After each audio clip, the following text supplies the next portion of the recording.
Hat trick ಇಟ್ಕೊಳ್ಳೋಕೆ ready ಆಗ್ತಿದ್ದೀರಾ? ಎಷ್ಟು excite ಆಗಿದ್ದೀರಾ? ಇದೆಲ್ಲ ಹ್ಯಾಟ್ರಿಕ್ ಇಟ್ರಿಕ್ಕೆಲ್ಲ ನಾನು ನಂಬಲ್ಲ. ಮೂವಿ ಸಕ್ಸಸ್ ಆಗೋದು ಬಿಡೋದು ಇದೆಲ್ಲ ಆಡಿಯನ್ಸಿಗೆ ಬಿಟ್ಟಿರೋದು, ಕತೆ ಮೇಲೆ ಡಿಪೆಂಡ್ ಆಗುತ್ತೆ. ಆ್ಯಂಡ್ ಅದೇ ರೀತಿ ಒಂದು ಕತೆ ಜೊತೆ ಪಂಪ ಅನ್ನೋ ಒಂದು ಮೂವಿ ಬರ್ತಾ ಇದೆ 16ನೇ ತಾರೀಕು, ಇದೇ ಸೆಪ್ಟೆಂಬರ್ 16ನೇ ತಾರೀಕು ಅದು ಥಿಯೇಟರ್ ರಿಲೀಸ್ ಆಗುತ್ತೆ. ಒಂದು ಬ್ಯೂಟಿಫುಲ್ ಕತೆ, ಇದರಲ್ಲಿ ಯಾವುದೂ ಸ್ಟಾರ್ ಕಾಸ್ಟ್ ಇಲ್ಲ. ಸೊ ಇದು ಏನಾದರೂ ಒಳ್ಳೇದಾಯಿತು ಅಂದರೆ ಇದು ಖಂಡಿತವಾಗ್ಲೂ ಆಡಿಯನ್ಸ್ ಸಪೋರ್ಟಿಂದ ಮಾತ್ರ ಸಾಧ್ಯ. ಇದು ಆಡಿಯನ್ಸಿಗೆ ಬಿಟ್ಟಿರುತ್ತೆ. ಆ್ಯಂಡ್ ಕನ್ನಡಿಗರಿಗೋಸ್ಕರ ಕನ್ನಡಿಗರಿಂದ ಆಗಿರೋಂಥ ಮೂವಿ. ಸೊ ಕನ್ನಡ ತುಂಬ ಫ್ಯಾಕ್ಟ್ಗಳು ಎಲ್ಲರಿಗೂ ಗೊತ್ತಾಗುತ್ತೆ, ಅದು ನನಗೂ ಗೊತ್ತಿರಲಿಲ್ಲ. ಸೊ ತುಂಬ ಖುಷಿ ಆಗುತ್ತೆ ಇಂಥ ಒಂದು ಮೂವಿ ನನ್ನ ಪಾತ್ರ ಆಗಿದ್ದಕ್ಕೆ. ನನ್ನ ಕರಿಯರಲ್ಲಿ, ನನ್ನ ಲೈಫಲ್ಲಿ ಏನೂ ಇಲ್ಲದೆ ಇದ್ದಾಗ ನನಗೆ ಬಂದಿರೋಂಥ ಪ್ರಾಜೆಕ್ಟೇ ಪಂಪ. ನನಗೆ ಹರಹರ ಮಹಾದೇವ ಆದಮೇಲೆ ನಾನು ಏಪ್ರಿಲ್ಸ್ ಅಂತ ಒಂದು ಮೂವಿ ಮಾಡಿದ್ದೆ. ಅದಾದಮೇಲೆ ಇವನು ಇಲ್ಲ, ನಾನು ಎಕ್ಸ್ಪೆರಿಮೆಂಟ್ ಎಲ್ಲ ಮಾಡೋಕ್ಕೆ ಹೋಗಬಾರ್ದು, ಸ್ಕ್ರಿಪ್ಟ್ ಚೆನ್ನಾಗಿರಬೇಕು, ಪಾತ್ರ ಚೆನ್ನಾಗಿರಬೇಕು ಅಂತ ನಂಬಿ ಆ್ಯಕ್ಟಿಂಗ್ ಕ್ಲಾಸಸ್ ಎಲ್ಲ ಸೇರಿದ್ದೆ. ಆ ನಡುವೆ ನನಗೊಂದು ಕಾಲ್ ಬಂದಿತ್ತು ಎಸ್ ಮಹೇಂದ್ರ ಸರ್. ಅವಾಗ ನಾನು ಸೀರಿಯಸ್ಲಿ ತುಂಬ ಶಾಕ್ ಆಗಿತ್ತು. ಯಾಕಂದರೆ ಎಸ್ ಮಹೇಂದ್ರ ಅವ್ರು ಮಾಡೋವಂಥ ಪ್ರತಿಯೊಂದು ಪ್ರಾಜೆಕ್ಟು ಕೆಲವು ನಾನು ಮೂವಿ ನೋಡದೇ ಇದ್ರು ಕೂಡ, ಬಿಕಾಸ್ ನಾನು ಹುಟ್ಟು ಇರಲಿಲ್ಲ ಅವ್ರು ಮೂವೀಸ್ ಮಾಡ್ತಿರ್ಬೇಕಿದ್ರೆ.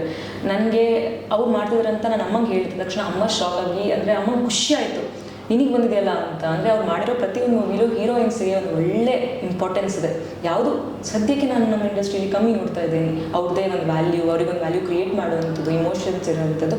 ಎಸ್ ಮಹೇಂದ್ರ ಸರ್ ಅಂದರೆ ಇಮೋಷನ್ಸ್ ಅಂತ ಗೊತ್ತಾಗ್ತಿತ್ತು. ಸೊ ನನಗೆ ತುಂಬ ಹೆಮ್ಮೆ ಅನಿಸಿತ್ತು, ಅವರಿಂದ ಒಂದು ಬಂತಲ್ಲ ಅಂತ. ಸ್ಕ್ರಿಪ್ಟ್ ನರೇಷನ್ನು ಮಹೇಶ್ ಅವ್ರು ನಾನು ಕೊಟ್ಟಾಗ ಎಷ್ಟು ಪೊಯೆಟಿಕ್ ಆಗಿತ್ತು ಅಂದರೆ, ಈ ಮೂವಿ, ಈ ಪಾತ್ರ ನಾನು ಮಾಡಲೇಬೇಕು ಅಂತ ಅವ್ರು ನಾನು ಒಪ್ಕೊಂಡ್ಬಿಟ್ಟಿದ್ದೆ ಆ ಪ್ರಾಜೆಕ್ಟ್ನ. ಆ್ಯಂಡ್ ಖಂಡಿತವಾಗ್ಲೂ ಆ ಸ್ಕ್ರಿಪ್ಟ್ ಆಗಿದೆ, ಥಿಯೇಟ್ರಲ್ಲಿ ನೋಡಿದ ತಕ್ಷಣ ಜನಕ್ಕೆ ಖಂಡಿತ ಗೊತ್ತಾಗುತ್ತೆ. ಅವಾಗ ನಿಮಗೆ ಅನ್ಸುತ್ತೆ ಇದಕ್ಕೆ ಯಾವುದೂ ಸ್ಟಾರ್ ಕಾಸ್ಟ್ ಬೇಡ, ಯಾರು ಇದನ್ನ ಮಾಡಿದ್ರು ಈ ಮೂವಿ ಸ್ಟೋರಿಗೋಸ್ಕರ ಗೆಲ್ಲತ್ತೆ ಅಂತ. ನನ್ನ ಕಾಲ್ ಬಂದಿತ್ತು ನಾನು ಹೇಳಿದಾಗೆ, ಇಂಥ ಒಂದು ಪ್ರಾಜೆಕ್ಟ್ ಇದೆ, ಎಸ್ ಮಹೇಂದ್ರ ಸರ್ ಮಾಡ್ತಾ ಇದ್ದಾರೆ, ಅವ್ರಿಗೆ ಒಂದು ಕಮ್ ಬ್ಯಾಕ್ ಟೈಪ್, ಅಂದರೆ ಒಂದು ಡಿಫ್ರೆಂಟ್, ಅವ್ರು ಮಾಡಿರೋಂಥ ಪ್ರತಿ ಮೂವಿಗಿಂತ ತುಂಬ ಡಿಫ್ರೆಂಟಾಗಿ ಇದು ಮಾಡ್ತಾ ಇದ್ದಾರೆ. ಒಂದು ಕಾಲೇಜ್ ಸ್ಟೋರಿನ ಇಟ್ಕೊಂಡು ಮಾಡ್ತಾ ಇದ್ದಾರೆ, ಅದು ಈ ಟೈಮಿಂದ ಯೂತ್ನ ಇಟ್ಕೊಂಡು. ಸೊ ಆ್ಯಕ್ಚುಲಿ ಈ ಟೈಮಿಗೆ ತಕ್ಕಂಗೆ ಒಂದು ಸ್ಟೋರಿ ಅಂತಂದಿದ್ದಾರೆ. ಸೊ ಖಂಡಿತವಾಗ್ಲೂ ಅದು ನನಗೆ ಒಪ್ಪಲೇಬೇಕಾಗಿತ್ತು. ಪಂಪ ಸಿನಿಮಾನಲ್ಲಿ ನನ್ನ ಪಾತ್ರ ಬಂದುಬಿಟ್ಟು ಒಂದು ಕಾಲೇಜ್ ಸ್ಟೂಡೆಂಟ್ ಲೇಖನ ಅಂತ ಒಂದು ಪಾತ್ರ ಮಾಡ್ತಾ ಇದ್ದೀನಿ. ಈ ಪಾತ್ರ ಇವ್ರು ಬಂದುಬಿಟ್ಟು ಅಬ್ರಾಡಲ್ಲಿ ಓದಿರ್ತಾಳೆ, ಬಟ್ ಅವಳಿಗೆ ಕನ್ನಡದ ಮೇಲೆ ಇರೋ ಪ್ರೀತಿಗೋಸ್ಕರ ಅವಳು ವಾಪಸ್ ಕರ್ನಾಟಕಕ್ಕೆ ಬಂದುಬಿಟ್ಟು ಈ ಅವಳ ಡ್ರೀಮು ಕನ್ನಡದಲ್ಲಿ MBA ಮಾಡಬೇಕು ಅನ್ನೋ ಒಂದು ಡ್ರೀಮ್ನ ಪರ್ಸ್ಯೂ ಮಾಡಬೇಕಂತ ಇರ್ತಾಳೆ. ಸೊ ಅದ್ರ ಬಗ್ಗೆನೇ ಒಂದೇ ಕತೆ ಹೋಗುತ್ತೆ. ಆಮೇಲೆ ಒಬ್ಬರು ಪ್ರೊಫೆಸರ್ ಇರ್ತಾರೆ ಪಂಪ ಅಂತ, ಆಮೇಲೆ ವಿರಾಟ್ ಅಂತ ಒಂದು ಪಾತ್ರ ಬರುತ್ತೆ. ಇವ್ರ ಮಧ್ಯೆ ಆಗೋ ಒಂದು ಫ್ರೆಂಡ್ಶಿಪ್ ಆಗಿರಲಿ, ಒಂದು ಲವ್ ಸೆನ್ಸೇಷನ್ಸ್ ಆಗಿರಲಿ, ಅದೇ ಕತೆ. ತುಂಬ ಲಾಂಗ್ ಏನು ಹೇಳ್ತಿತ್ತು ಹೇಳಬೇಕು ಅಂದರೆ, ಯೂಶ್ವಲಿ ಹೀರೋಯಿನ್ಸಿಗೆ ಡೇಟ್ಸ್ ತಗೊಳ್ಳೋದು ತುಂಬ ಕಮ್ಮಿನೇ. ಬಟ್ ಈ ಶೂಟಲ್ಲಿ, ಈ ಮೂವಿಲಿ ಥ್ರೂ ಔಟ್ ಇತ್ತು ನಂದು. ಆಲ್ಮೋಸ್ಟ್ ಲೈಕ್ 2 ತಿಂಗಳು ಅಂತಲೇ ಹೇಳ್ಬೋದು. ನಾನು ಅಷ್ಟು ಟೈಮ್ ಕೊಟ್ಟಿದ್ದೀನಿ. ಆ್ಯಂಡ್ ಅವ್ರು ಕೇಳಿದ್ಕಿಂತ ಜಾಸ್ತಿನೇ ಡೇಟ್ಸ್ ಕೊಟ್ಟಿದ್ದೆ. ಎಲ್ಲ ಬೆಂಗಳೂರಲ್ಲೇ ಹೆಸರುಘಟ್ಟ ಆಚಾರ್ಯ ಕಾಲೇಜು ಆ ಕಡೆ ಈ ಕಡೆ, ಅಂದರೆ ಹತ್ತಿರದಲ್ಲೇ ಮಾಡಿದ್ದೆ, ದೂರ ಎಲ್ಲೇ ಮಾಡಿಲ್ಲ. ನನ್ನ ಪೋರ್ಷನ್ನು ಬೇರೆ ಇನ್ನೊಂದು ಪಾರ್ಟ್ ಬರುತ್ತೆ, ಕೃಷ್ಣ ಎಲ್ಲ ಆಗಿದ್ದಾರೆ. ಸೊ ಅವ್ರದ್ದೆಲ್ಲ ಗೊತ್ತಿಲ್ಲ, ಅವರೆಲ್ಲ ಮಾಡಿರ್ತಾರೆ. ನಾನು ಬೇರೆ ಶೂಟಲ್ಲಿ ಬಿಸಿ ಇದ್ದೆ, ನನಗೆ ಲೊಕೇಶನ್ಸ್ ಆ್ಯಕ್ಚುಲಿ ಗೊತ್ತಿಲ್ಲ. ಶೂಟಿಂಗ್ ಎಕ್ಸ್ಪೀರಿಯನ್ಸ್ ಹೇಗಿತ್ತು? ಸೂಪರ್ ಆಗಿತ್ತು. ಅಂದರೆ ನನ್ನ ಕಾಲೇಜ್ ಡೇಸ್ನ ರಿಫ್ರೆಶ್ ಮಾಡ್ದಂಗಿತ್ತು. ಆಲ್ಮೋಸ್ಟ್ ಎಲ್ಲ ಶೂಟ್ ಕಾಲೇಜಲ್ಲೇ ನಡೆದಿರೋದ್ರಿಂದ ತುಂಬ ಚೆನ್ನಾಗಿತ್ತು. ಒಂಥರ ಮತ್ತೆ ರಿವ್ಯೂ ಮಾಡ್ದಂಗಾಯಿತು ಕಾಲೇಜ್ ಡೇಸ್ನ. ನಾನು ಹೇಳಿದಾಗೆ ನಾನು ಅವ್ರ ಜೊತೆ ಕೆಲಸ ಮಾಡಬೇಕು ಅಂತ ಇದ್ದೆ, ಬಿಕಾಸ್ ನಾನು ಹುಟ್ಟೋಕ್ಕಿಂತ ಮುಂಚೆನೇ ಅವ್ರು ಕೆಲಸ ಮಾಡಿದ್ರು. ಅವ್ರಿಗಿರೋ ಎಕ್ಸ್ಪೀರಿಯನ್ಸ್ ನನಗಾಗಿರೋ ವಯಸ್ಸು ಅಷ್ಟಾಗಿರಲ್ಲ. ಸೊ ಅವ್ರದ್ದೇ ಅನುಭವ ಬೇರೆ ಇರುತ್ತೆ, ಅವ್ರದ್ದೇ ಅನಿಸಿಕೆ, ಅವ್ರದ್ದೇ ವೇ ಆಫ್ ಡೈರೆಕ್ಟಿಂಗ್ ಎಲ್ಲ ಡಿಫ್ರೆಂಟ್ ಇರುತ್ತೆ. ನನಗೆ ತುಂಬ ಇಷ್ಟ. ಸೊ ನಾನು ಯಾವತ್ತೂ ಡೈರೆಕ್ಟರ್ ಪಕ್ಕದಲ್ಲಿ ಕೂತ್ಕೊಂಡು ಅವ್ರು ಹೆಂಗೆ ಕೆಲಸ ಮಾಡ್ತಾರೆ ಅಂತ ನೋಡೋವಂಥ ವ್ಯಕ್ತಿ. ಕ್ಯಾರವನ್ಗಿಂತ ಜಾಸ್ತಿ ನಾನು ಅವ್ರ ಪಕ್ಕದಲ್ಲಿ ಕೂರುವಂಥ ವ್ಯಕ್ತಿ. ಸೊ ಅವ್ರದ್ದು ತುಂಬ ಆದಷ್ಟು ಕತೆಗಳನ್ನೆಲ್ಲ ಕೇಳ್ತಾ ಇದ್ದೆ. ಊಟ ಮಾಡೋಷ್ಟೊತ್ತಿಗೆಲ್ಲ ಊಟ ಎಲ್ಲ ಜೊತೆಗೆ ಮಾಡ್ತಾ ಇದ್ವಿ ನಾವು ಸೆಟಲ್ಲಿ ಕೂತ್ಕೊಂಡು. So beautiful experience. All together ಸುಮಾರು ಕತೆಗಳಿದ್ದಾವೆ ಅವ್ರ ಹತ್ರ ಕೇಳಿಸ್ಕೊಳ್ಳೋಕ್ಕೆ. ಸೊ ಅವ್ರ ಪಕ್ಕದಲ್ಲಿ ಕೂತ್ಕೊಂಡ್ಬಿಟ್ರೆ ಇಷ್ಟಿಷ್ಟು ಕತೆಗಳು ಬರ್ತದೆ ಇಂಡಸ್ಟ್ರಿದು. ತುಂಬ ಇನ್ಸ್ಪೈರಿಂಗ್ ಆಗಿರುತ್ತೆ. ಸಿನಿಮಾನಲ್ಲಿ ಪಂಪ ಅಂತ ಕೀರ್ತಿ ಭಾನು ಅವರು ನಟನೆ ಮಾಡಿರೋದು. ಆಮೇಲೆ ರಾಘವ್ ನಾಯಕ್ ಅಂತ ಅವ್ರು ಇವಾಗ ಡೈರೆಕ್ಷನ್ ಮಾಡ್ತಾ ಇದ್ದಾರೆ. ಸೊ ಆ್ಯಕ್ಚುಲಿ ಹೇಳಬೇಕು ಅಂದರೆ ಇದೇ ಒಂದು ಬ್ಯೂಟಿಫುಲ್ ಸ್ಟೋರಿ. ಬಿಕಾಸ್ ನನ್ನ ಕಾಸ್ಟ್ ಮಾಡಬೇಕಿದ್ರೆ ಅವಾಗ ಇನ್ನೂ ಯಾರ್ದೂ ಕಾಸ್ಟಿಂಗ್ ಮಾಡಿರಲಿಲ್ಲ, ಫುಲ್ ಫ್ರೆಶ್ ಇತ್ತು ಸ್ಟಾರ್ ಕಾಸ್ಟಿಂಗಿಗೆ ಏನಾದರೂ ನೋಡ್ತಿದ್ರು ಅಂದರೆ. ಸೊ ನಾನು ಅವಾಗೇನು, ನಾನು ತುಂಬ ಫ್ರೆಶರೇ ಯಾವಾಗಲೂ ಕೂಡ. ಸೊ ನನ್ನ 2ನೇ ಮೂವಿ, ನಾನು ಯಾವುದೋ ಅಂದರೆ ಹರಹರ ಮಹಾದೇವ ಬಿಟ್ಟರೆ ನನಗೆ ಯಾವುದೂ ಇನ್ನು ಬೇರೆ ಹೆಸರು ಬಂದಿರಲಿಲ್ಲ, ಸ್ಪೆಷಲಿ ಫಿಲ್ಮ್ ಇಂಡಸ್ಟ್ರಿಯಲ್ಲಿ. ಸೊ ಆವಾಗ ನಾನು ಕೇಳಿದ್ರು, ನನಗೆ ನರೇಶನ್ ಕೊಡ್ತಿರ್ಬೇಕಿದ್ರೆ ಮೈಂಡಲ್ಲಿ 2 ಪಾತ್ರ ನಡೀತಾ ಇದ್ವು. ಅದೆರಡು, ಒಂದು ನನ್ನ ಹರಹರ ಮಹಾದೇವದಲ್ಲಿ ನನ್ನ ಅಪ್ಪ ಪಾತ್ರ ಮಾಡಿರುವಂಥ ಕೀರ್ತಿ ಭಾನುವರು ದಕ್ಷ ಮಹಾರಾಜ ಮಾಡಿದ್ರು ಹರರ್ ಮಹಾದೇವನಲ್ಲಿ. ಹರರ್ ಮಹಾದೇವ ನಡೀತಿರ್ಬೇಕಿದ್ರೆ ನಾವು ತುಂಬ ಪಾಪ್ಯುಲರ್ ಆಗಿದ್ವಿ. ಅವಾಗ ಡಿಜಿಟಲ್ ಮೀಡಿಯಾ ಇರಲಿಲ್ಲ, ಸೊ ನಮಗೆ ಡಿಜಿಟಲಿ ಅಷ್ಟು ಫಿಲ್ಮ್ ಸಿಗದೇ ಇದ್ರು ಮನೆಯಲ್ಲೂ ನಾವು ಮಾತಾಗಿದ್ವಿ ಅಪ್ಪ ಮಗಳು ಅಂತ. ಸೊ ಆ ಪಾತ್ರ ಬಂದ ತಕ್ಷಣ ಪ್ರೊಫೆಸರಲ್ಲಿ ನಾನು ಇವ್ರನ್ನ ಮಾತ್ರ ಕಾಣ್ತಾ ಇದ್ದೆ. ಮತ್ತು ವಿರಾಟ್ ಅಂತ ಈ ಕ್ಯಾರೆಕ್ಟರ್ ಬಂದ ತಕ್ಷಣ ನಂದು A+ ಮೂವಿ ಟೈಮಲ್ಲಿ ಒಬ್ಬರು ಸ್ಟಿಲ್ ಫೋಟೋಗ್ರಾಫರ್ ಆಗಿದ್ದರು. ಅವ್ರನ್ನ ನೋಡಿದ ತಕ್ಷಣ ಇವ್ರು ಯಾಕೆ ಆರ್ಟಿಸ್ಟ್ ಆಗಲ್ಲ ಅಂತ ಅನ್ಕೊಳ್ತಿದ್ದೆ. ಅಷ್ಟು ಫೀಚರ್ಸ್ ಇತ್ತು ಅವ್ರ ಮುಖದಲ್ಲಿ, ಒಂದು ಹೀರೋ ಆಗುವಂಥ ಸ್ಕೋಪ್ ಇತ್ತು. ಸೊ ನಾನು ಅವ್ರನ್ನ ನೋಡಿದಾಗ ಅಂದ್ಕೊಂಡಿದ್ದೆ ಇವರು ಆರ್ಟಿಸ್ಟಿಕ್ ಫೇಸ್ ಇದೆ ಅಂತ. ಆಮೇಲೆ ಗೊತ್ತಾಗಿತ್ತು ಅವ್ರಿಗೆ ಆ್ಯಕ್ಟಿಂಗಲ್ಲಿ ಇಂಟ್ರೆಸ್ಟ್ ಇದೆ ಅಂತ. ನಾನು ಅವ್ರ ನಂಬರ್ ತೊಗೊಂಡ್ಬಿಟ್ಟು ಅವ್ರಿಗೆ ಹೇಳಿದೆ, ನಾನು ರೆಫರ್ ಮಾಡಿದೆ, ಇವರಿಬ್ರು ನಾನು ರೆಫರ್ ಮಾಡಿದ್ದೆ. ಸೊ ನನಗೆ ಖುಷಿ ಆಯಿತು ಎಸ್ ಮಹೇಂದ್ರ ಸರ್ ನೋಡಿದ ತಕ್ಷಣ ಹೊಸ ಕಲಾವಿದರಿಗೆ ಅವಕಾಶ ಕೊಟ್ಟಿದ್ದಕ್ಕೆ ಇಷ್ಟು ಒಳ್ಳೆ ಸ್ಟೋರಿನಲ್ಲಿ. ನಾನು ಹೇಳ್ದಂಗೆ ಲೈಕ್ ಅವರಿಬ್ಬರು ನನಗೆ ಪರಿಚಯ ಇರೋದ್ರಿಂದ, ಸ್ಪೆಷಲಿ ರಾಘವ್ ನಾಯಕ್ ಮತ್ತು ಕೀರ್ತಿ ಭಾನು ಅವರು ನನಗೆ ತುಂಬ ಕಂಫರ್ಟೇಬಲ್ ಆಗಿತ್ತು. ಎಲ್ಲೂ ಕೂಡ ಕಾನ್ಷಿಯಸ್ ಆಗೋದಾಗಲಿ, ನಾನು ಇಲ್ಲ ಇವ್ರನ್ನ ಮೀಟ್ ಮಾಡಬೇಕು ಅಂಥದ್ದು ಏನೂ ಬರಲೇ ಇಲ್ಲ, ಅಂತ ಫೀಲಿಂಗ್ಸೇ ಬರಲಿಲ್ಲ. ಸೊ ತುಂಬ ಕಂಫರ್ಟೇಬಲ್ ಆಗಿಬಿಟ್ಟು ನಾವು ವರ್ಕ್ ಮಾಡ್ತಿದ್ವಿ. ಆ್ಯಂಡ್ ನಗ್ನಗ್ತಾ ಒಂದು ಫ್ಯಾಮಿಲಿ ಆಗಿ ಕೆಲಸ ಮಾಡ್ತಿದ್ದೀವಿ ಥ್ರೂ ಔಟ್. ಸುಮಾರು ವರ್ಷದಿಂದ ನಡೆದಿರುತ್ತೆ, ಹಿಂಗೆ ಸಡನ್ನಾಗಿ ಹೇಳ್ಬಿಟ್ರೆ.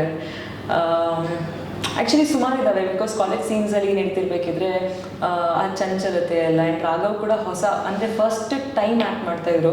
ಸೊ ಇಲ್ಲಿ ಏನಾಗ್ತಿತ್ತು, ನಾನು ಒಂದು ಸ್ವಲ್ಪ ಮಾಡಿಬಿಟ್ಟಿದ್ದೆ ಸೀರಿಯಲ್ಸ್ ಎಲ್ಲ. ಸೊ ಸ್ವಲ್ಪ ನನ್ನ ಎಕ್ಸ್ಪೀರಿಯನ್ಸ್ ಸ್ಕ್ರೀನ್ ಮೇಲೆ ಜಾಸ್ತಿ ಮಾಡೋತ್ತಿಗೆ ನಾನು ಅವ್ರಿಗೆ ಏನಾದರೂ ಹೇಳ್ಕೊಡ್ಬೇಕಿದ್ರೆ ಅವರು ತುಂಬ ಫಾಸ್ಟಾಗಿ ಕಲಿತಾ ಇದ್ರು. ಆ್ಯಂಡ್ ಅದರಲ್ಲಿ ಒಂದು ಸ್ವಲ್ಪ ಫನಿ ಇರ್ತಿತ್ತು, ಅವರಿಗೆ ಅದನ್ನ ಟ್ರೈ ಮಾಡೋಕ್ಕೆ ಹೋಗ್ತಿದ್ರು, ಬೇರೇನೋ ಆಗ್ತಿತ್ತು. ಆ್ಯಂಡ್ ಅದೆಲ್ಲ ನನಗೆ ನಂದು ಲೈಫಿನ ಫಸ್ಟ್ ಟೈಮ್ ನಾನು ಕ್ಯಾಮ್ರಾ ಫೇಸ್ದಾಗ ನನಗೆ ಹೆಂಗೆ ಫೇರ್ ಇರ್ತದೆ ಅನಿಸ್ತಾ ಇತ್ತು.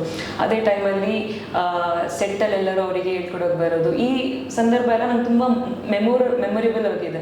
ಅಂದರೆ ಯಾಕಂದರೆ ಪ್ರತಿ ಒಬ್ಬರಿಗೂ ಫಸ್ಟ್ ಟೈಮ್ ಆ್ಯಕ್ಟ್ ಮಾಡಬೇಕಿರೋವಂಥ ಎಕ್ಸ್ಪೀರಿಯನ್ಸ್ ಇದು. ಸೊ ನನ್ನ ಪರ್ಸ್ನಲ್ ಆಗಿ ತುಂಬ ಮೆಮೊರೇಬಲ್ ಆಗಿದೆ ಅದೆಲ್ಲ. ಹಂಸಲೇಖ ಅವ್ರನ್ನ ನಾನು ಪರ್ಸ್ನಲಾಗಿ ಮೀಟ್ ಮಾಡೋಕೆ ಆಗಲಿಲ್ಲ.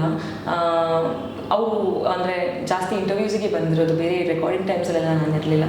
ಬಟ್ ಹಾಡೆಲ್ಲ ಕೇಳಿದ ಮೇಲೆ ಮ್ಯೂಸಿಕ್ ನನಗೆ ಆಫ್ಕೋರ್ಸ್ ಹೇಳಲೇಬೇಕಾಗಿಲ್ಲ, ಎಲ್ಲರಿಗೂ ಅವ್ರಿಗೆ ಗೊತ್ತು, ಅವರಿಗೆ ಸುಮ್ಮನೆ ಎಲ್ಲ ಹಂಸಲೇಖ ಅಂತ ಹೇಳೋದು. ಸೊ ತುಂಬ ಖುಷಿ ಆಗುತ್ತೆ, ಇಂಥ ಲೆಜೆಂಡ್ರಿ ಜನ ಜೊತೆ ನಾನು ಅಸೋಸಿಯೇಟ್ ಆಗ್ತಾ ಇದ್ದೀನಿ. ಅವ್ರ ಮೂವೀಸ್ಗಳಲ್ಲಿ ನಾ ಹೀರೋಯಿನ್ ಆಗಿ ಆ್ಯಕ್ಟ್ ಮಾಡ್ತಾ ಇರೋದಕ್ಕೆ ಇರಬಹುದು, ಹಂಗೆ ಹೇಳ್ಬಹುದು. ಆದರೆ ಬಹುಶಃ ಪಂಪ ಬಗ್ಗೆನೇ ಕತೆ. ಸೊ ಇಲ್ಲಿ ಕನ್ನಡ, ಆ್ಯಕ್ಚುಲಿ ಕನ್ನಡದ ಹಿಂದೆ ಮುಂದೆನೇ ಈ ಇಡೀ ಸ್ಟೋರಿ ರಿವಾಲ್ವ್ ಆಗೋದು. ಆ್ಯಂಡ್ ಪ್ರತಿ ಟೈಮು ನೋಡ್ತೀರಾ ಈ ಮೂವಿಲಿ ಯಾರು ಅಂದರೆ ಪ್ರತಿಯೊಂದು ಕ್ಯಾರೆಕ್ಟ್ರಿಗೂ ಒಂದು ಇಂಪಾರ್ಟೆನ್ಸ್ ಇದೆ. ಮೂವಿ ನೋಡಿದ್ಮೇಲೆ ಗೊತ್ತಾಗುತ್ತೆ ಆ್ಯಕ್ಚುಲಿ ಏನು ಇಂಪಾರ್ಟೆನ್ಸ್ ಅಂತ. ಸೊ ಒಬ್ಬರ ಮೇಲೆ ಯಾವತ್ತೂ ಕತೆ ನಡೆಯಲ್ಲ, ಹಂಗೆ ನಡೆದ್ರೆ ಕತೆ ಯಾವತ್ತೂ ಗೆಲ್ಲಲ್ಲ. ಸೊ ಕತೆ ನೋಡಿದ್ಮೇಲೆ ನೀವು ಹೇಳಿ ನಿಮಗೆ ಯಾವಾಗಲೂ ಅನ್ಸುತ್ತಾ ಅಂತ. ಪ್ರತಿಯೊಬ್ಬರು ಆ್ಯಕ್ಚುಲಿ ಬೇರೆ ಮೂವೀಸನ್ನು ನೋಡಬೇಕು ಅಂದರೆ ಹೊಸ ಸ್ಕ್ರಿಪ್ಟು, ಹೊಸ ಕಾಸ್ಟಿಂಗ್ ಇರಬೇಕಿದ್ರೆ ಪ್ರೊಡ್ಯೂಸರ್ಸ್ ಯೂಶ್ವಲಿ ಪ್ರೊಡ್ಯೂಸರ್ನ ಹುಡ್ಬೇಕಾದ್ರೆ ರಿಯಲ್ ಎಸ್ಟೇಟ್ ಅವರು ಇಲ್ಲ ಫೈನಾನ್ಸರ್ಸ್ ಅವ್ರು ಇವ್ರನ್ನ ತುಂಬ ಲೈಕ್ ಬೆಗ್ ಮಾಡಿ ಹಿಂಗೆಲ್ಲ ಪರಿಸ್ಥಿತಿ ಬರುತ್ತೆ. ಒಬ್ಬ ಪ್ರೊಡ್ಯೂಸರ್ ಹುಡುಕಬೇಕು ಅಂದರೆ ಒಬ್ಬ ರೈಟರಿಗೆ ಸಿಗಲ್ಲ, ತುಂಬ ಕಷ್ಟ ಒಂದು ಪ್ರೊಡ್ಯೂಸರ್ ಹುಡ್ಕೋದಂದ್ರೆ. ಬಟ್ ಇಲ್ಲಿ ನೋಡಿದ್ರೆ ಪ್ರೊಡ್ಯೂಸರ್ ಅವರೇ ಒಂದು ಕತೆ ಹಿಂಗೆಲ್ಲ ಕ್ರಿಯೇಟ್ ಮಾಡಿಕೊಂಡು ಅದು ಅಲ್ಲದೆ ಟೋಟಲ್ ಕನ್ನಡ ಅಂತ ಒಂದು ಬುಕ್ ಸ್ಟೋರ್ ಇಟ್ಕೊಂಡಿದ್ದಾರೆ ಅವರು ನಮ್ಮ ಪ್ರೊಡ್ಯೂಸರು. ಸೊ ಬೇರೆ ದೇಶದಿಂದ ಇಲ್ಲಿಗೆ ಬಂದುಬಿಟ್ಟು ಕೂಡ ಅವ್ರ ಆಸೆನ ಇವಾಗ ಸ್ಕ್ರೀನ್ ಮೇಲೆ ತರಬೇಕಂತ ಇದ್ದಾರಲ್ವ. ಆ್ಯಕ್ಚುಲಿ ಅವ್ರದ್ದೇ ಕತೆ ಹೇಳಬೇಕು ಅಂದರೆ ಇದು. ಸೊ ಇದು ನಿಜವಾದ ಪ್ರೀತಿ ಅವ್ರಿಗೆ ಕನ್ನಡ ಮೇಲೆ ಇರೋವಂಥದ್ದು. ಸೊ ನಿಜವಾಗ್ಲೂ ತುಂಬ ಹೆಮ್ಮೆ ಆಗುತ್ತೆ. ಇಂಥ ಪ್ರೊಡ್ಯೂಸರ್ಸ್ ಬೇಕು ನಮಗೆ ನಿಜವಾಗ್ಲೂ. ಅಂದರೆ ಒಂದು ಬುಕ್ ಸ್ಟೋರೇ ಇಟ್ಕೊಂಡಿದ್ದಾರೆ ಕನ್ನಡದ್ದು, ಅವರೇ ಪ್ರೊಡ್ಯೂಸ್ ಮಾಡ್ತಾನೂ ಇದ್ದಾರೆ. ಎಷ್ಟು ಡ್ರೀಮ್ಸ್ ಇರ್ಬೋದು ಅವರಿಗೆ. ಈ ಮೂವಿ ಇವರಿಗೋಸ್ಕರ ಗೆಲ್ಲಲೇಬೇಕು. ಪ್ರತಿಯೊಬ್ಬರು ಕನ್ನಡಿಗರಿಗೂ ಈ ಮೂವಿ ಥಿಯೇಟರ್ ಹೋಗಿ ನೋಡಬೇಕು ಖಂಡಿತವಾಗ್ಲೂ. ಕಾರಣ ಬರೀ ನಿಮಗೆ ಗೊತ್ತಿರೋ ಅಷ್ಟು ಫ್ಯಾಕ್ಟ್ಸ್ಗಿಂತನೂ ಹೆಚ್ಚಾಗಿ ಫ್ಯಾಕ್ಟ್ಸ್ಗಳು ಇದರಲ್ಲಿ ನಿಮಗೆ ಖಂಡಿತವಾಗ್ಲೂ ಸಿಗುತ್ತೆ. ಅದೇ ಅಂತ ಬರೀ ಇದು ಕನ್ನಡ ಅಂತ ಏನು ಬೋರಿಂಗ್ ಇರುತ್ತೆ, ಇಲ್ಲ ಆ ಸ್ಟೈಲ್ ಮಾಡಿದ್ರೆ ಈ ಸ್ಟೈಲ್ ಅಂತ ಜಡ್ಜ್ ಮಾಡೋಕ್ಕೆ ಹೋಗಬೇಡಿ. ಒಂದು ಕತೆನೇ ಇರ್ತೀನೇ ನೋಡೋಕ್ಕೆ ಹೋಗಿ, ಏನು ಎಕ್ಸ್ಪೆಕ್ಟೇಷನ್ ಇಲ್ಲದೆ ಒಂದು ಫ್ರೆಶ್ ಆಗಿ ಒಂದು ಮೂವಿ ನೋಡೋಕ್ಕೆ ಹೋಗಿ. ಖಂಡಿತವಾಗ್ಲೂ ನಿಮಗೆ ಈ ಸ್ಟೋರಿ ತುಂಬ ಇಷ್ಟ ಆಗುತ್ತೆ. ಆ್ಯಂಡ್ ತುಂಬ ಪ್ರಿಸೈಸ್ ಆಗಿ, ಬ್ಯೂಟಿಫುಲ್ ಆಗಿ, ಪೊಯಮೆಟಿಕ್ ಆಗಿ ಸ್ಕ್ರೀನ್ ಪ್ಲೇ ಬರ್ತಿರೋದು. ಎಲ್ಲೂ ಕೂಡ ನಿಮಗೆ ಬೋರ್ ಆಗಲ್ಲ ಅನ್ನೋದು ಮಾತ್ರ ನಾನು ಹೇಳಬಲ್ಲೆ. ಸೊ ಥಿಯೇಟರ್ ಹೋಗಿ ನೋಡಿದ್ರೆ ಇಷ್ಟ ಆಗದೇ ಇದ್ರೂ ಕೂಡ ಬರೆದು ಕಮೆಂಟ್ ಮಾಡಿ, ಟ್ಯಾಗ್ ಮಾಡಿ. ನೀವು ಮಾಡಿ ಟ್ಯಾಗ್ಸ್ನೆಲ್ಲ ನಾನು ರೀಶೇರ್ ಖಂಡಿತ ಮಾಡ್ತೀನಿ. Thank you and all the best. Thank you so much.